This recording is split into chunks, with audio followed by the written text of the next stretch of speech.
ഇത് മൊത്തം നമുക്കില്ലേ വീട് കയറി താമസത്തിന് കിട്ടിയതാണ് കേട്ടോ. ഇത് അഷ്ടമംഗല്യത്തട്ട്.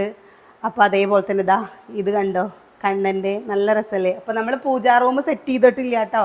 അപ്പോൾ അത് സെറ്റ് ചെയ്യണം, ഇന്ന് വാങ്ങാമെന്ന് വിചാരിച്ചിട്ടാണ് കേട്ടോ റെഡിമെയ്ഡ്. അപ്പോൾ ഇതാ നമുക്കില്ലേ അതൊക്കെ കഴിഞ്ഞ് കഴിഞ്ഞിട്ട് ആലപ്പുഴയിൽ നിന്ന് ഷീല ചേച്ചി വരുമ്പോൾ കൊണ്ടുവന്നതാണ് കേട്ടോ. കണ്ടോ ഈ ഒരു ഉരുളി, ഈ ഒരു കണ്ണനെയും.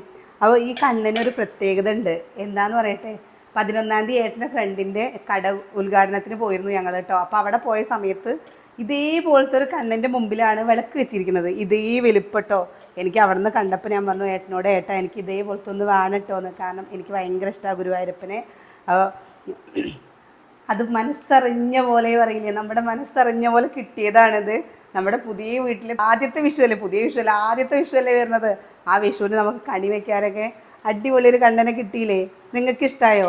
ഷീല ചേച്ചി ഒരുപാട് നന്ദി കേട്ടോ. കാരണം നമ്മൾ ആഗ്രഹിച്ച് നമുക്ക് കിട്ടുക എന്ന് പറയുമ്പോഴല്ലേ അതിൻ്റെ സന്തോഷം അത് വേറെ തന്നെയാണ് കേട്ടോ. കണ്ടോ